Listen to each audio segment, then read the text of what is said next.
Hey guys, Louie here, and today I want to show you my weird gold stack. I don't often bring the gold out, dig it up, move it from outer space down to the home here. But yeah, today I thought I would go through it for you guys because it's all about gold, right? Everything is about gold these days. And I happen to have kind of a weird stack, which happened over a 10-year period. Um, and, the circumstances, how I got to this stack are obviously I've always wanted gold. Actually, my first gold I bought in, something like 1984. Held it for 10 years and then gave up on it because I happened to pick the 10-year period where gold did not appreciate. So that was my first foray into gold. If that had gone better, I probably would have held on to those 7 or 8 Krugerrands. But as it was, I sold them, I guess around 94. And, did not start stacking gold again until, about 10 years ago when I started stacking silver. And I figured, diversifying into silver and gold, and numismatics and collector coins. Oh, there's the cat coming to say hi. That's Sweetie Pie. I figured diversifying would be a good idea because diversification is usually a good idea with most assets. We'll let her pass on by here. I set my mind to put, hold on one second. She is just going crazy on this little bag here. She's got She's got this little brown bag that's driving her crazy, this one here. Come on, sweetie, move along. Move along. Please move along, okay? Please, please, please, please, please don't step on the gold. Yeah, the gold is worth about 1,000 cats. Okay, this little bag holds something very precious. Anyway, what was I saying? I decided I'd diversify, and the first thing I started buying when I started buying gold again was Liberty heads. Right? I figured pre-33 gold. Let's pull out one of these here. There we go. I figured pre-33 gold was a good bet. I didn't know much about stacking and 3 nines, 4 nines gold. I knew Krugerrands and I knew pre-33. Okay, so I started buying that. And actually, the first place I started buying gold was on eBay because I was very concerned about the big dealers being able to track and trace me.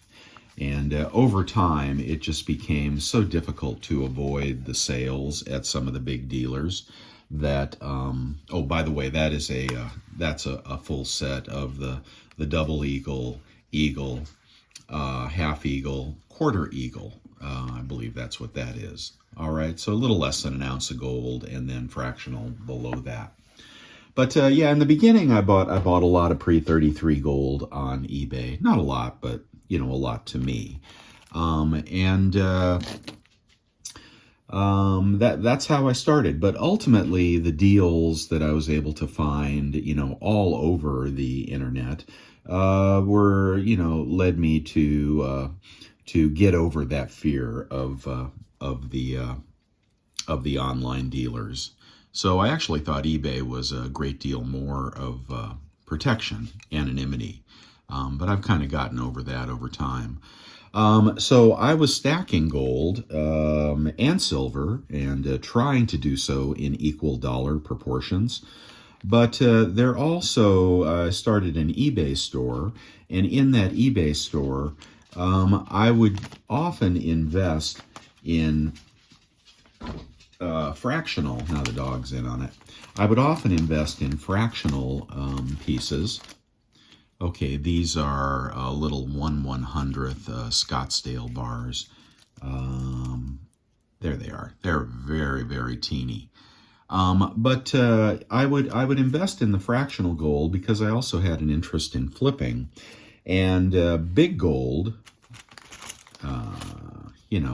big gold, the fees were so high and the opportunity was so small that I shied away from big gold and I went to small gold and I did some flipping of that small gold.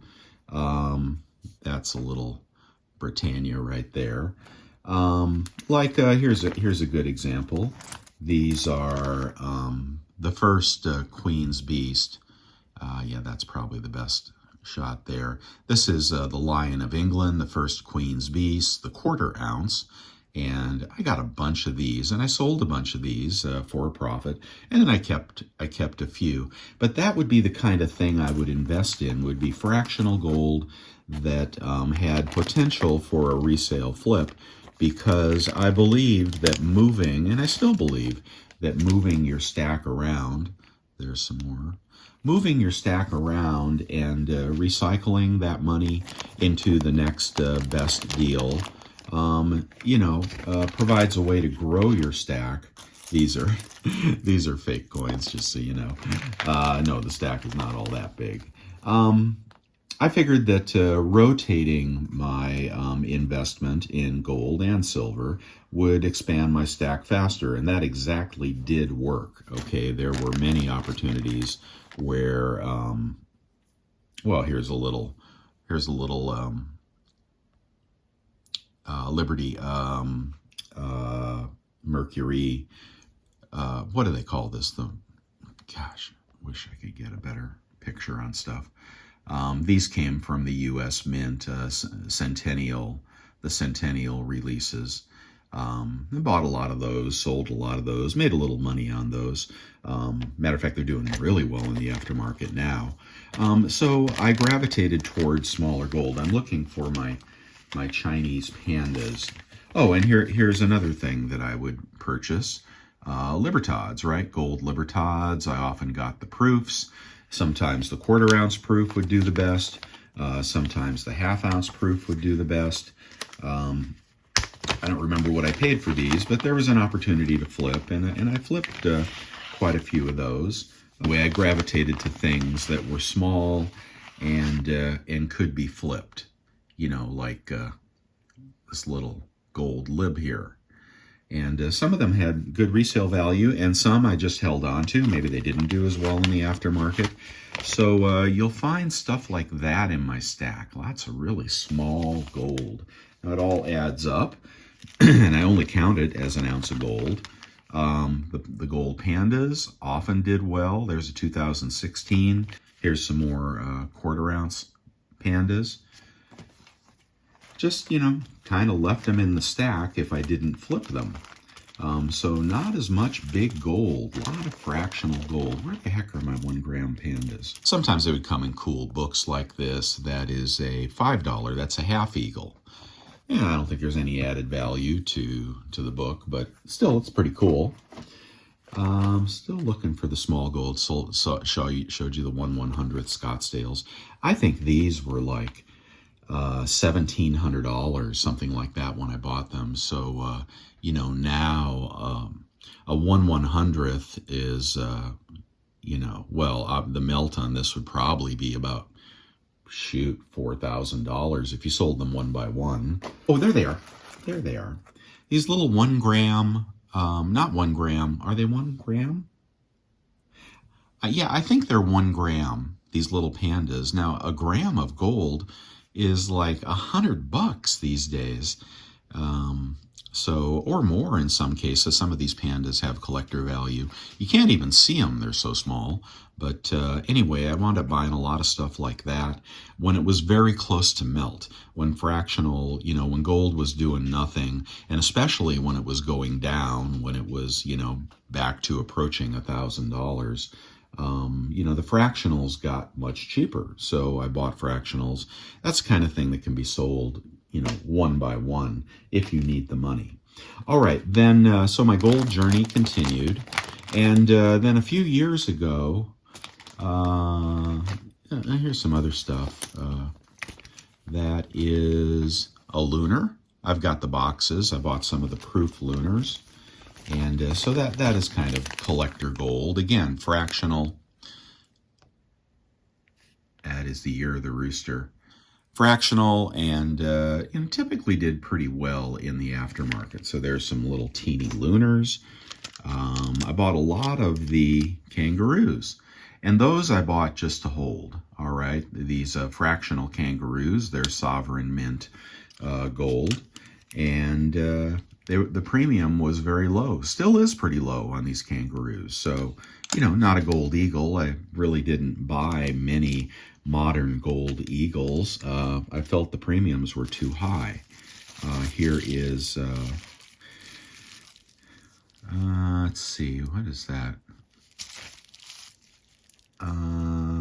Looks like a panda. Yeah, too many pandas, huh? Oh, here's more of those 1/100th. But the gold eagles, I didn't really want to pay up for them. Then, so I started with the pre-33, and then a few years ago, and I did a video on this, it's really worth a watch. It was a member of the family passed away, and he was a stacker, and his father was a stacker. Get you better view there. And his father was a stacker, and the family got a large inheritance, large by my estimation. What is that? Oh, that's just a little maple. And there is, what's that? Another kangaroo. Kangaroos were very cheap. Sorry about that lighting there. But yeah, we had an inheritance, and there were, I think, about 5 members of the family, and the family knew that I collected silver and gold, and none of them did. None of them wanted anything to do with gold, certainly not silver, and not even gold. And they asked me to sell them for them, and I said, it was a substantial pile of gold and silver. And I said, why don't we just take this and divide it by monetary value randomly? And why don't you guys put some gold in your portfolios? And, every single member of the family said, no, I want the money.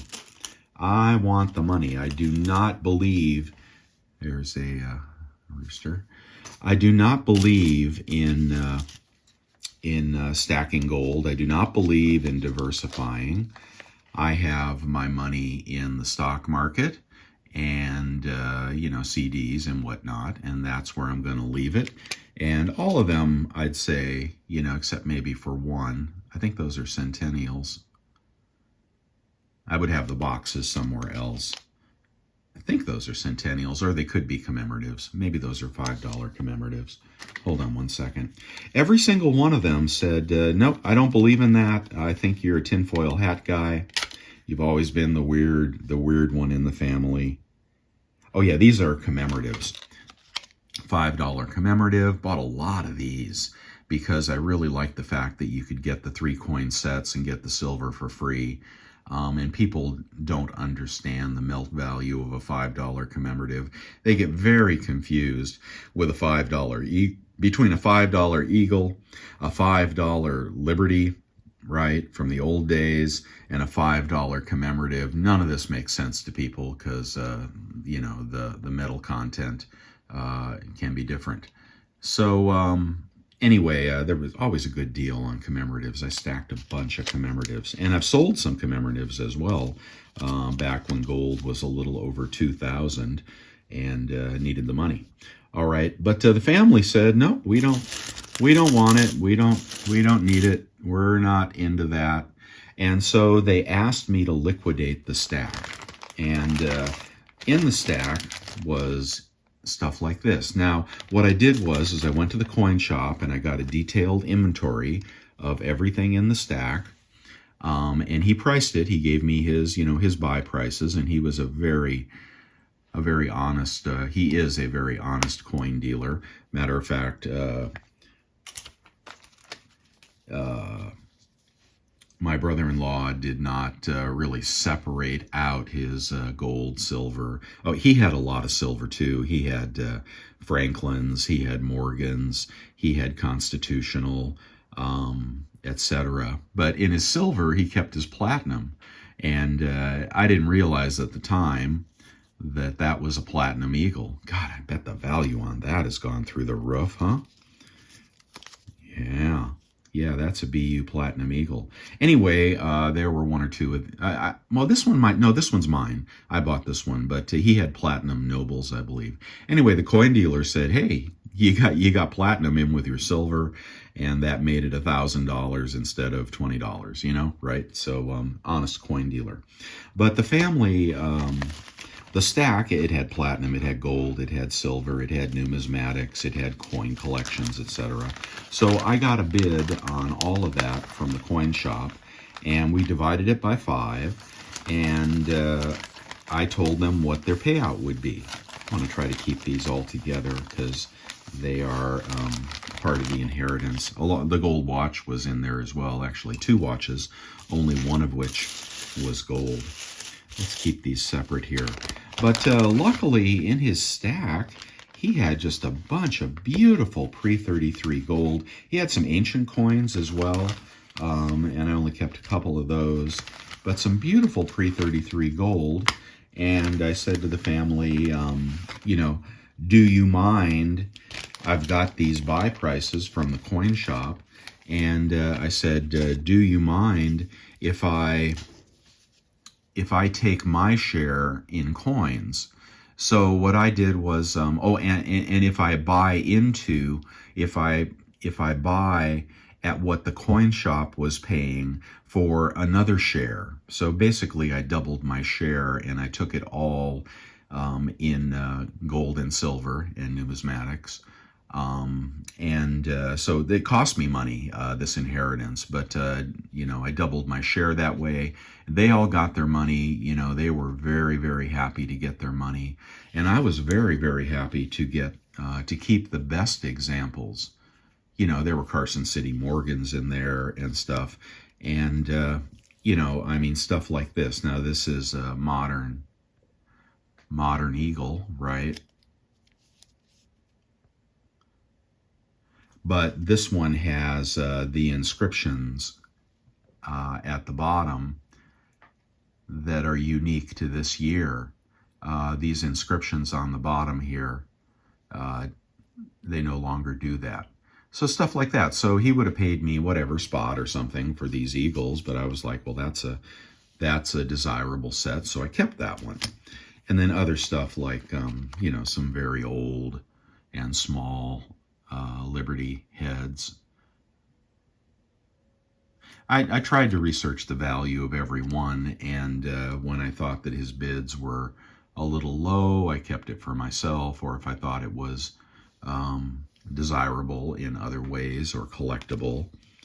I mean, here is just a teeny bit of gold. Now, selling something like that to the coin shop, he may not give you much for that, but that could be a valuable little, I think that may be a $1.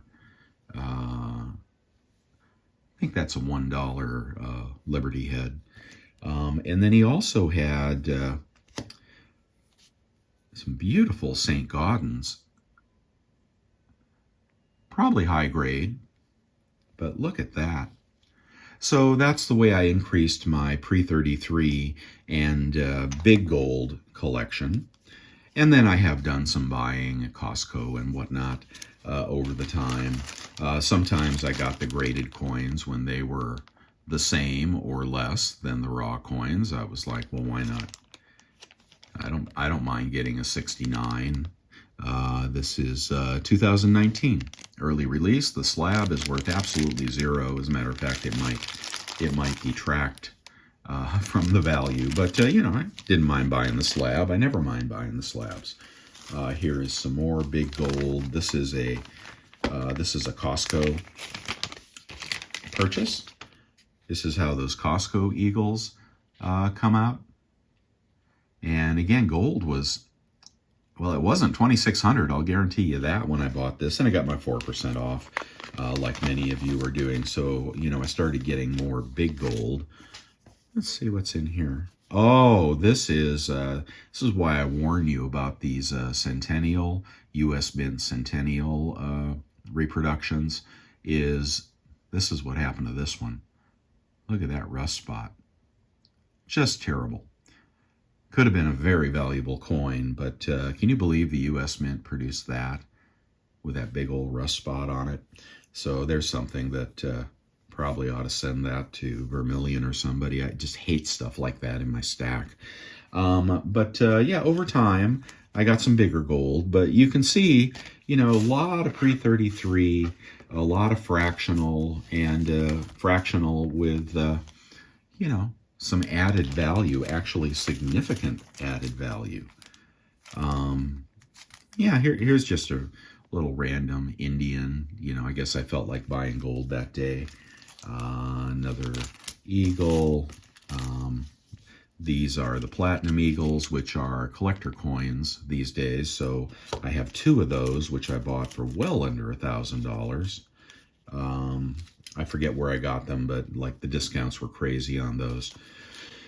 And if you want to know what was in the little bag that the cat was chewing on, it was this. I keep this with the gold because it's a high value ingot. This is actually worth 2 ounces of gold, believe it or not. 5 ounces of silver is worth 2 ounces of gold. But it is San Francisco Mint. Back in the day when you could bring in a big pile of scrap silver and they'd give you back one of these with a denomination on it, I think. I thought these had a value. No, they don't. This one is in the registry, so it's legit. And that is kind of a high value investment of mine. Anyway, but the family did not want the gold.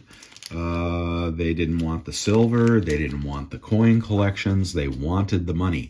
And except maybe for one person, none of them needed the money. All of them were retired, semi-retired, older than me, with, sizable nest egg, paid off houses, etc., and most of their money in the stock market. And they did not want the gold. And I said, really, you guys really ought to consider keeping some of this gold for diversification. You never know when all those digits on the screen could go to zero and you won't be able to feed your family, right? But no, they were not into it. They just said, no, you're crazy. And, they respect what I do and that I have an interest in it. But from a financial protection standpoint, this is interesting. This is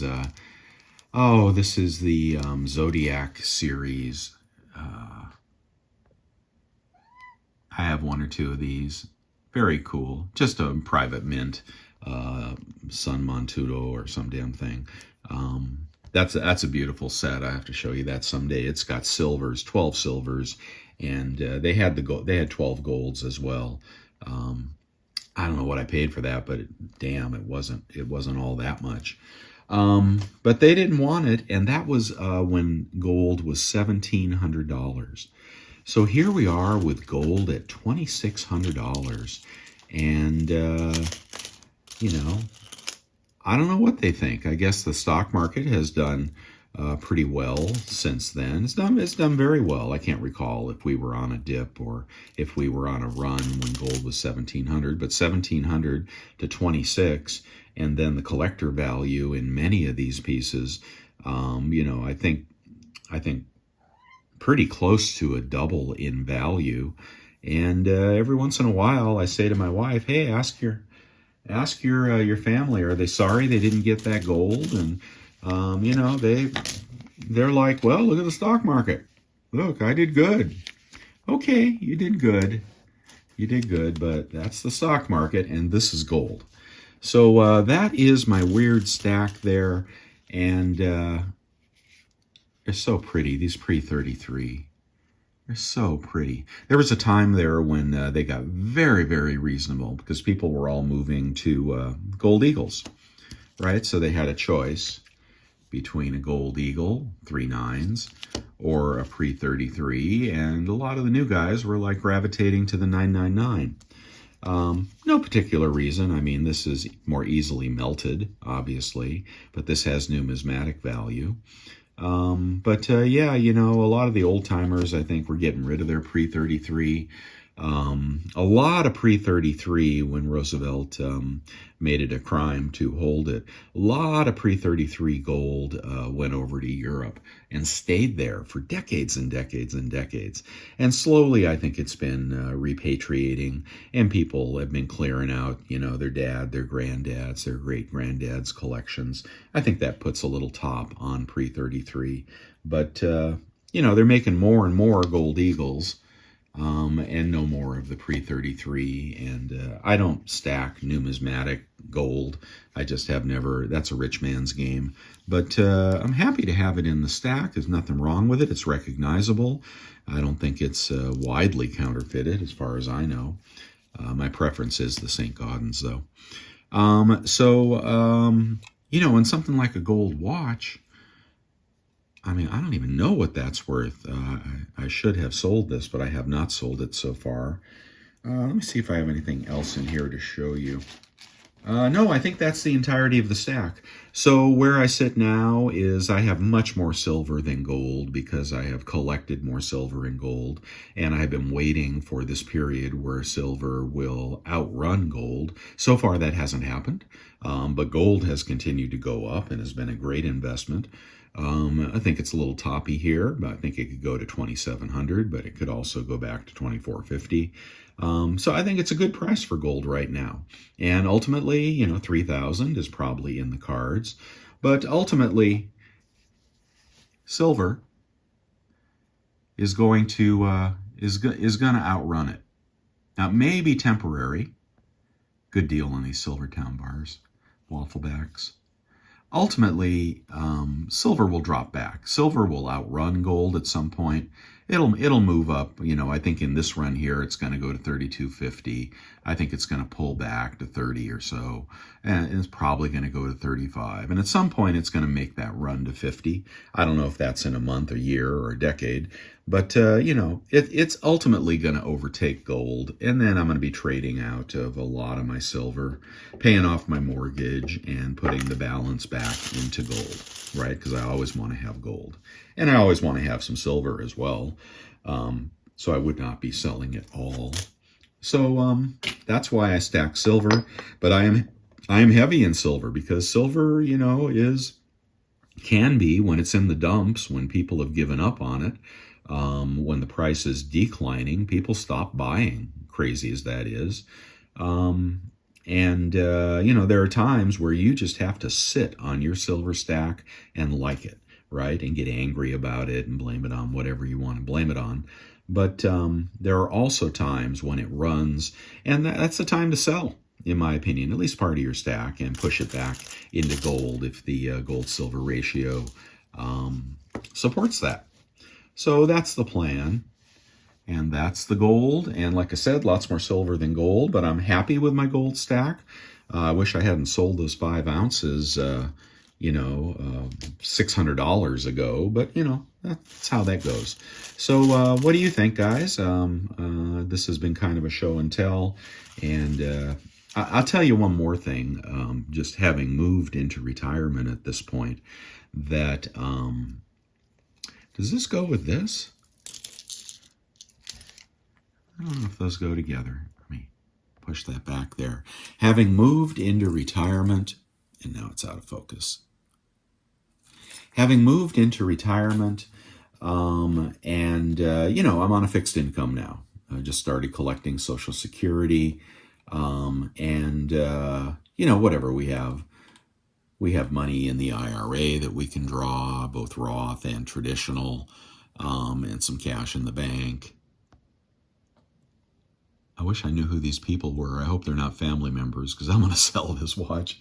But fixed income is fixed income. And, I have some side hustles that definitely are both fun and provide a tiny amount of income. But being on a fixed income in retirement, being on a fixed income, I am so happy to have these little bits of silver and gold. which actually are a substantial monetary value. And doing it over time and building the stack and trading in and out and all the crazy stuff I do has worked well to provide a backdrop to my fixed income. And if we don't get the big run, I can always sell a little bit a month or a quarter or a year to do whatever I need to do. Buy that car I need, put a new roof on the house. And every time my wife and I go through our investments together, I tell her how much is in the IRA, etc. And I run the numbers through newretirement.com. It's a great software. Every time we run the numbers, which are adequate for my retirement, for our retirement, she says, and that excludes the gold and silver, doesn't it? And I say, yes, honey, it does. And she gets like so relaxed at that point because she realizes that we have both our big safety net, in digital assets on the screen, and we have our physical safety net. And, it provides just a great deal of comfort, much more than I thought it would, and much more than it did 3 months ago when I was working. And then if we get a blow off to 3,000 gold and $50 silver, I'll pay off the house. I'll just pay off the house. Now I have one of those 2% mortgages, so, that may not be the smartest thing in the world, but, that could be preview of scenes to come. And then I also pour silver. Poured stuff like this over the years. Isn't that cool? That's the X mold, 10 ounces. I think I numbered these. Yeah, that's the A bar. This was an alpha numbering series. Poured by yours truly when silver was whatever, $15. Always kept that one. I enjoyed that one. It is a tremendous comfort to have not the plastic gold, but the real gold. Maybe I ought to put the plastic gold on top of the real gold in case somebody ever finds my stash. Anyway, that's all I have for you today. Sorry for the long, meandering video, but wanted to get that out to you guys and see what you think. And the fractional stuff has really increased in value. So I'll probably be liquidating some fractional gold through eBay. I have a store on eBay. And converting that to bigger gold because, whether it's Costco or Walmart or, some special deal that's way cheaper than it should be, you can still get gold. You can still get gold buffaloes under spot on Costco.